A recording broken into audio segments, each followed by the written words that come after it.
Hey guys, it's Jay. I wanted to make this video, but I wasn't really sure how I was gonna go about it. But I feel like the best thing for me to do is just express my feelings about it and just go from there. Um, I feel like lately, I may be falling out of love with K-pop just a bit, and um, it worries me a bit because K-pop has like really like consumed my life, and and it also just means a lot to me. Because K-pop has brought me so many happy things. From meeting people through the internet because of K-pop. Like I made my first friend from K-pop because of that. Um, and we became really cool. I haven't talked to her in a while, but we became cool with her, and we even like became concert buddies. Like we literally would go to like concerts together, and stuff like that. We talk like all the time, and stuff like that. Um, and then another thing that kind of like made me happy about K-pop was just the music. Like the music was just so different than what I was used to. Like the thing about me, like I wasn't one that was like, oh fuck American music. American music is shit, is this, that, and third. Even though like to an extent, like I feel like, to an extent I feel that way. Like I feel like stuff out here now is kinda like the same. Like most people out here are kinda like riding the same wave and stuff like that, especially like hip hop or like this mumble rap shit. Like I don't get it. Like I don't hate it. I'm just not here for it. Like I'm not here to knock no one's hustle. Like look, that's what you want to do. Go ahead, but I just don't see it for them. But whatever. You know what I'm saying? You make your money, bitch. Do you? But I don't get it. And people have this huge problem with it. Like I said, I don't really see what so fucking special about it. Like I can barely understand what the fuck they're saying. And like if you read the lyrics, they have these people ain't really saying much shit any fucking way, to be completely honest with you, but I digress. But just like that, but I've never been one to just completely shit on American music because that's what I was raised up on. Like I grew up on like I had a very eclectic growing up with music. So like literally like I guess my best way to explain it is like my dad was more old school. Like he was more into like funk and R&B, where my mom was more was more like into more that was people that was recent. So like for example, like my dad was more into like Earth, Wind and Fire, Barry White, Teddy Pendergrass, um the Ohio Players, the Parliament, stuff like that. But he also listened to people like Anita Baker and Sade and Babyface, and people like that. Where like my mom, she would listen to like Michael Jackson, Janet Jackson, Madonna, Prince, Duran Duran, Guns N' Roses, Nirvana. 'Cause my mother was really into like the grunge scene and stuff like that, and like NWA and like Jay-Z and like hip hop and like Big and stuff like that. But she would also listen to like um the Eagles, Tom Petty and the Heartbreakers, um Journey, uh like she would listen to like old rock, so like Led Zeppelin and ACDC, even like metal. Because I know she used to watch the show, like that metal show that be on TV, like on VH1 Classic. So she's watched that. So like my mom is like more, like so like my parents were definitely eclectic when it came to music. And what was grateful for me and my brothers was that my parents didn't censor us from like listening or watching certain things. So like how, you know, back in the 90s, especially like when gangster rap was like coming out, and how like people consider to be like really violent and stuff like that. Yeah, it was violent, but at the same time, my parents raised us to know what to take from it. So I can go listen to Eazy-E say fuck the police, but I'm not gonna go out there and kill a cop. Like, you know what I'm saying? Like whereas nowadays it's not like that. Like, people nowadays, they take shit from like the media and they just go completely ham, and it's like, yeah, what the fuck. So, you know, so stuff like that. So that's basically like was my upbringing when it came to like movies and music and stuff like that. um so I just love all different types of music growing up. And then, so like I said, I could never like shit on American music because that's what I was raised on. Like, and then not only that, but these idols, they look up to these people over here. So it's like, I can, like, to an extent, I can understand why people would be like, oh, I don't like American music and blah, blah, blah. But it's just to an extent. At the same time, it's just like, they just hate on it. But it's like, the thing that confuses me is that people who like shit on American music, but then they get excited when fucking like, you know, BTS had came out with Blood, Sweat and Tears, or like people like Card and shit like that. Like, you do know where they got that sound from. They got that shit from over here. So it's like, it's like people being hypocrites. You know what I'm saying? So shit like that. And it's like people tend to forget that like K-pop was influenced by Western music or just Western culture, period. You know what I'm saying? I think people tend to forget that it's just that they're definitely influenced by it, but it's just Korean people, just Korean entertainers took it and just put their own flavor to it. You know what I'm saying? But people just tend to forget where the fuck K-pop came from. But I digress. But anyways, you know, like I said, the music was what I loved because, you know, of course I loved, you know, people like Beyonce and Rihanna and, you know, Lady Gaga and, you know, just a whole bunch of other people that was out like around when I got into K-pop. But just for some reason, K-pop just gave me something different. It gave me something new. It was like fresh and I was like excited. And so at that time I didn't know anything about K-pop. I didn't know like how it worked. I didn't know anything. I just knew that I liked 21, FX, Tiara, Girls' Generation, and Super Junior. That was it. I didn't know anything about debuts, comebacks, music shows, you know, charts. I didn't know about training. I didn't know about debut. I didn't know anything how like K-pop worked. So come 2013, which I honestly feel like that's like my favorite year of me being into K-pop, is because that was my experimentative phase where like I learned like the ins and outs of K-pop. I knew about, you know, the training process. I knew about, you know, and just how like the workings of how these companies work for the most part. I knew about, you know, comebacks and what was a mini album, what was a full length album, what was a single album, what was a digital single. Like, I knew about that. I knew about K dramas. I knew about K actors. I knew about variety because in America we don't have variety shows anymore. Like, variety shows was like more like in the 50s, 60s, 70s. You know what I'm saying? But like come like, you know, maybe in the 80s, but like come like later, like the early 2000s, there was no such thing as variety shows. It went from variety shows to, you know, so for example, shit like The Gong Show and you know, like those type of shows. They don't have that anymore out here. It's all reality TV, either competition shows or reality TV. That's basically it.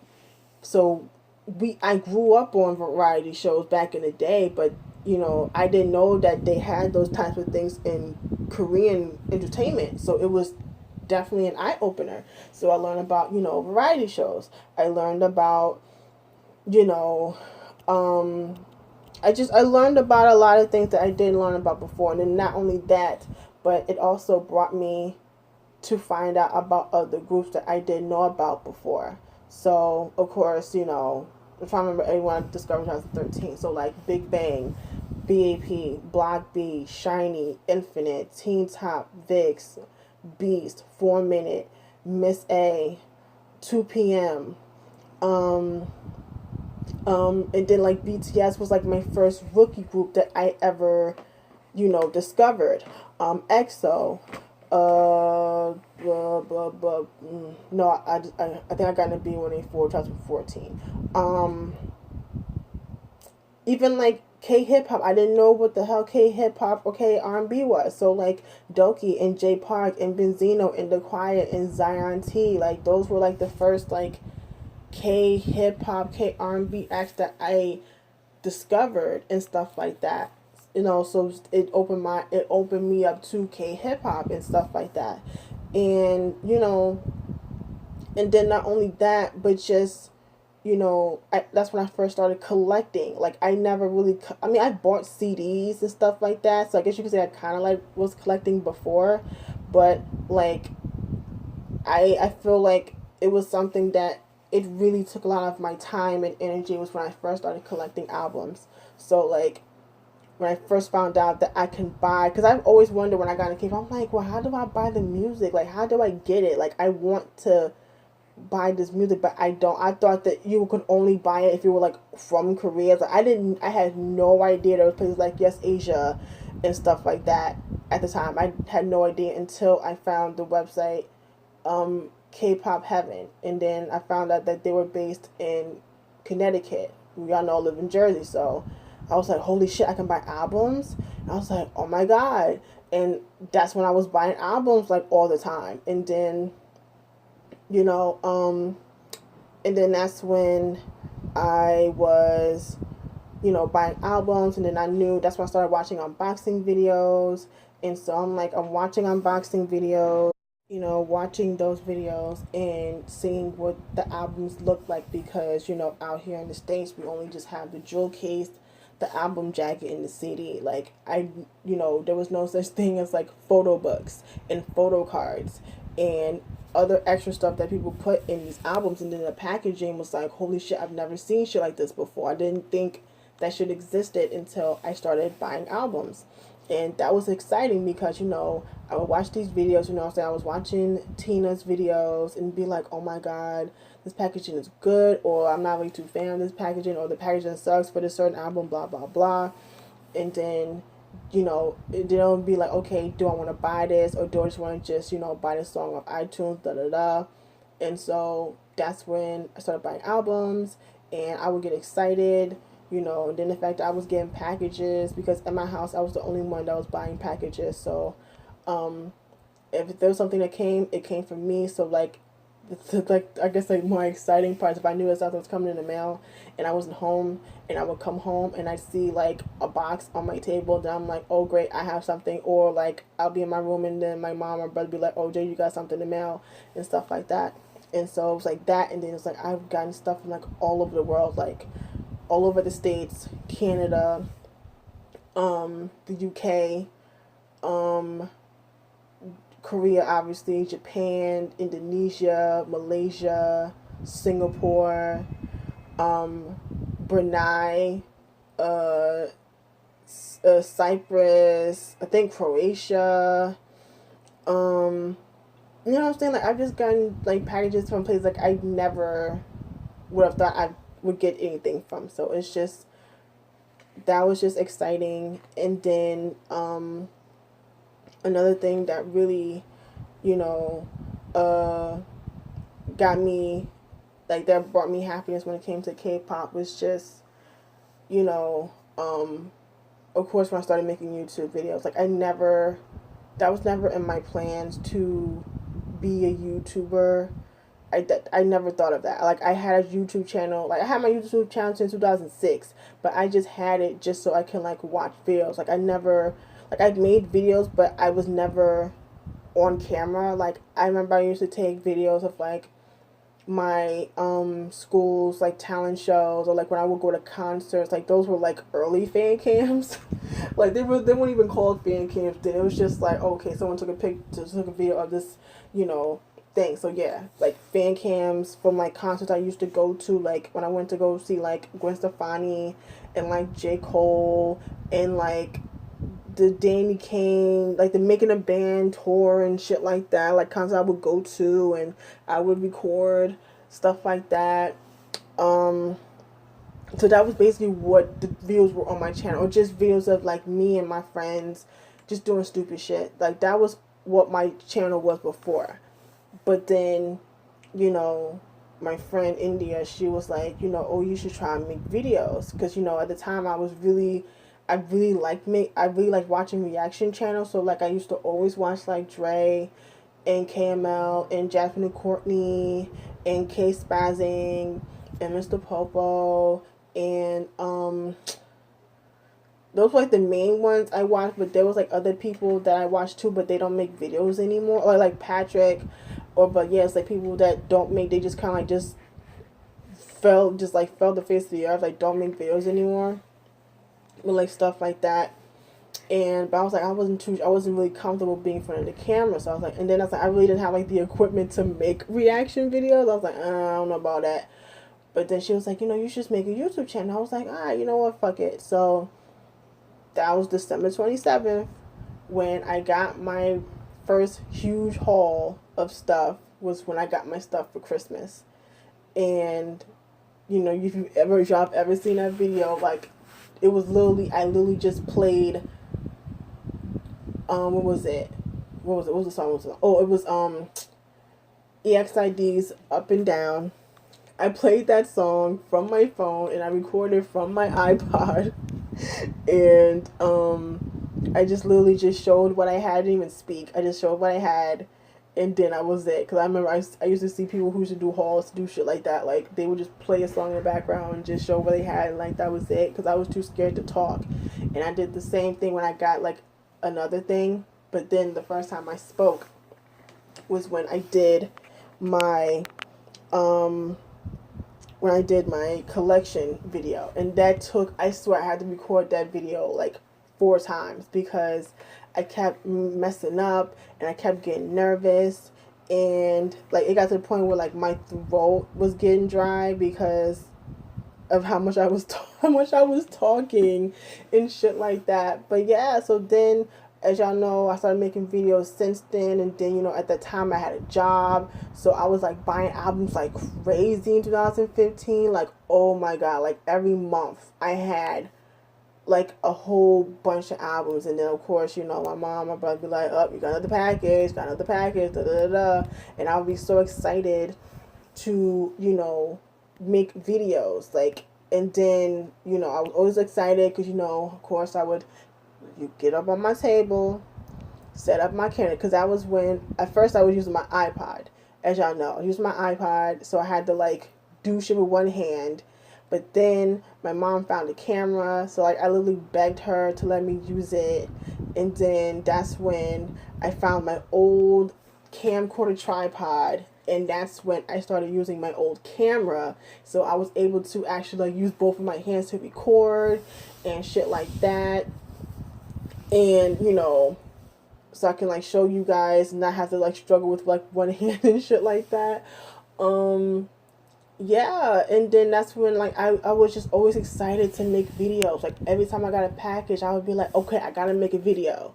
And then after that, I had talked about certain things. Like I think, I'm trying to think like what was the first topic I talked about. I think that might have been the whole BTS situation. I think that's like the first maybe video that I made. I don't remember exactly like the first topic I talked about, but the one I definitely remember was when I first made the video about the whole BTS and the whole Namjoon death threat thing at the Red Bullet tour. And I remember exactly what happened. I was talking to Shower 360, and I just got off the phone with her. It's like 11 o'clock at night, and I'm about to go to bed.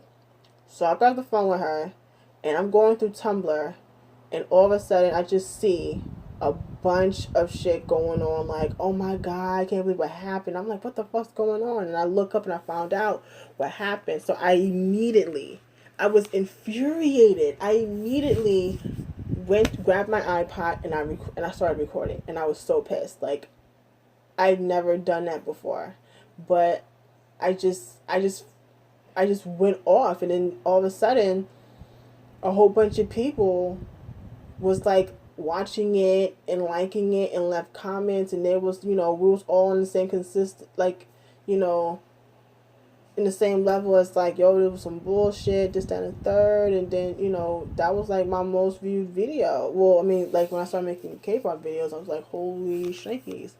And, you know but yeah, like, I was just excited to, like, make videos. And then, of course, I made my, like, KCON video.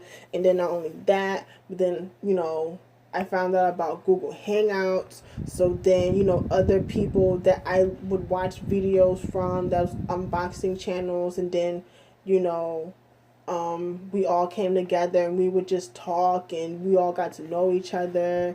And because I remember the first time I did my first Google Hangout, I didn't know what the fuck I was doing.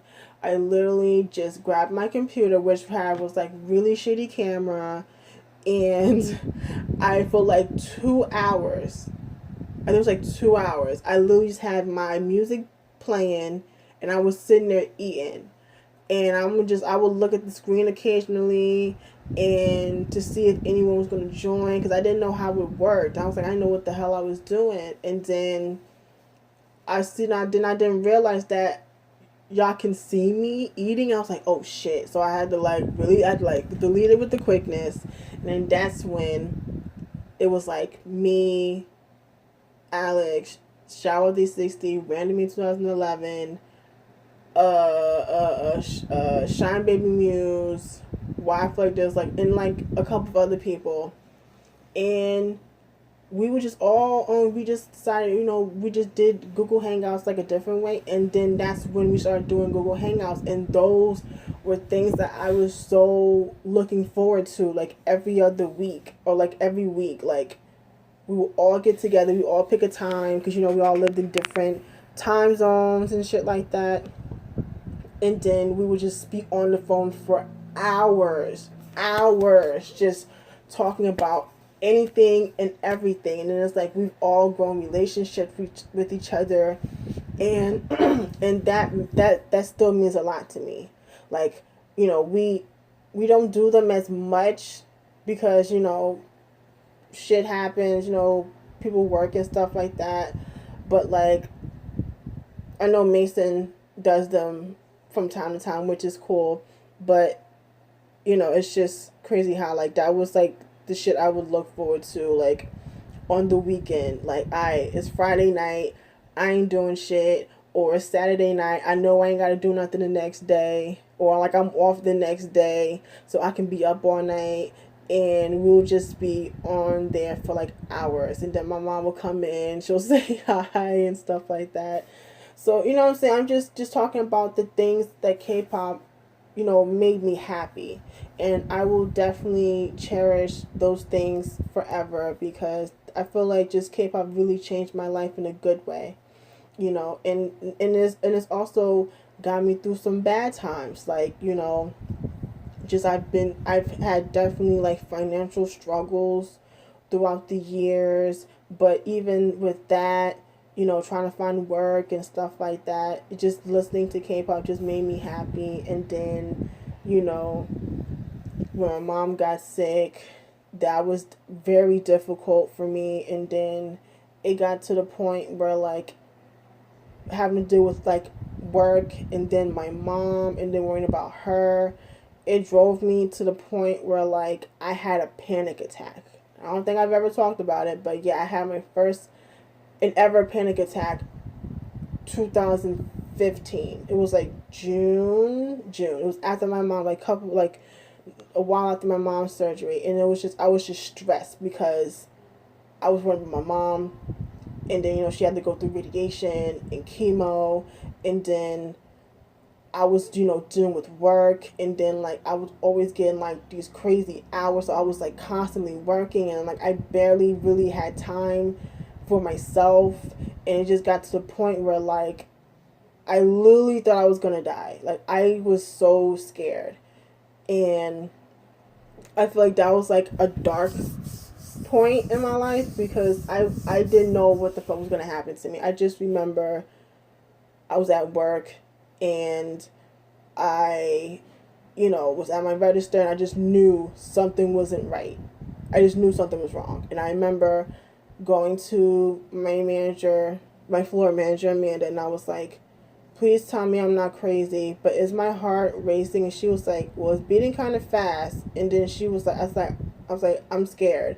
And then she was like, okay, can you breathe? And I was like, I felt like I was having shortness of breath. And she was like, I think you're having a panic attack. And I was like, holy fuck. So I remember they sent me home and I had to take, this is before Ubers wasn't even out here yet, out in Jersey yet. So I had to take the bus home. So I remember going home and then laying down, and I was like, I called my mother and I was like, I'm not feeling okay. And then she was like, well, lay down, see what happens. And then I remember I wasn't feeling well again. I was the only one home because my brother wasn't home. So I just remember I was like, I'm not feeling okay. So I remember getting up, going to the doctor. I went to like like those urgent centers, and then it kind of found out I had a fucking panic attack. And just those few days I was off of work, that scared the fuck out of me. That really scared me because like I said, I was going through a lot of shit. Like I said, 2015 was definitely an up and down period for me. So it was, yeah, I was going through a lot of shit back in 2015. But even with that, even with what I was going through, just I feel like K-pop was kind of like my escape from everything. You know what I'm saying? And it really got me through a lot of hard times, especially last year when I had to move and, just having to just move to a new city and just get used to that. And even with that, having to quit my job. Like, I'm saying, I've been through some shit these past couple of years. But even with the things I've been through, I still would go to K-pop because it just made me happy. It was my escape. It was just something I can go to, and it's like, okay, you know. But even with all of that, as of lately, I don't know if it's because I've been out of work and that's kind of been like really fucking with my mood these days, but like just, you know, I just feel like K-pop has become so oversaturated. Like all these groups, they're just like kind of getting thrown at me, and it's like some of these groups are like blending in together, and it's like I can't tell who. Like I, for the longest time, I used to get GFriend and Oh My Girl confused all the fucking time, and it's just a lot of bullshit in K-pop has just been making me want to fall back, like just these stupid ass fan wars, and it's like you can't escape it because it's everywhere. Like it's on YouTube comments, it's in, social media. Like you can't escape it. Like even if you don't go looking for it, you'll run into it because it's just that bad. Especially then it's like you got these fandoms that just don't know how to act, and people are just feel like they're so fucking entitled, and then, people just want to feel like they're superior, and, like, oh, my group is better than yours, your group ain't shit, this, that, and the third, and it's like, I feel like it's, with some, I'm not going to say all, but just some new fans are doing the fucking most, and it's kind of just like shitting on everything, like, I feel like K-pop is beginning to not be fun anymore to me, and that's what I don't like. Like, you know what I'm saying? Like, it's been a minute since I've been excited for a comeback, and then it's like just thinking about groups that I used to follow. Like, there's like all the groups that I love aren't together anymore, or either they're inactive or they disbanded and shit like that. Like, you know what I'm saying? Like, I was watching M Black Sesame Player the other day, and it's just like, damn, it made me miss, like, I used to be, like, a huge M Black stan. Like, it was huge. And same thing, like, 2 p.m., and, like, of course, 21, and, like, For a Minute, and, I mean, yeah, they're still beasts. I mean, yeah, they're still highlight, but they can't be beasts anymore. Like, that's what I'm used to them being, is beasts. And it's like, they can't even, like, I can only go back to their old shit. Like, they can't even perform their old shit anymore because Q's on some fuck shit. And then even like, you know, even being a YG stance, like my love for YG is kind of like disintegrating a bit because it's not the same. Like, you know, if anyone knows me, y'all know that I am a ride or die YG stan. I'm not a crazy YG stan, but I love YG. You know, I support all the acts, you know what I'm saying? But it's just how shit has been going over there. I ain't fucking with it. And, you know, it's just, I don't know, it's just a lot of shit these days. It's just been turning me off. And it's just been like, I can't even deal. You know, it's like, why every time I go online, it's like some drama. It's like, why can't we just make the music and just do that? Like, why it gotta be so much drama? That's the thing. The drama is getting exhausting.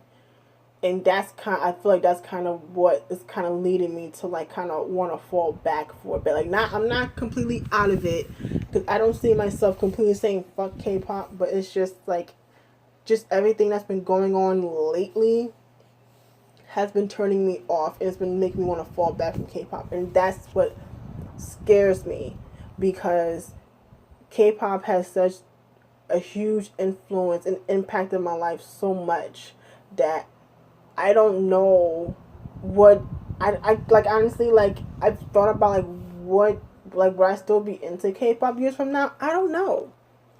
I really don't know.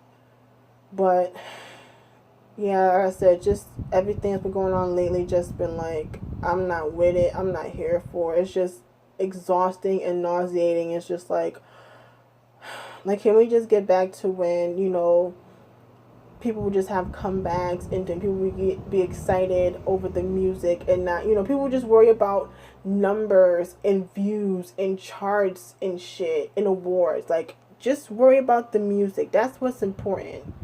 All that other shit is just minuscule. You know what I'm saying? But I don't know. But yeah, I've been going on for like 30 minutes, and I'm glad I got this out because I just wanted to talk about this because I feel like I need to get it out. So yeah, sorry if this was like really really long, and sorry if it didn't make any sense, but I just need to get this off my chest because it's just something that's just been bothering my heart for a while. And if you feel the same, if you don't feel the same, just let me know. We'll talk in the comments and stuff like that. So yeah, I'm gonna get out of here, and I will talk to you guys later. Bye.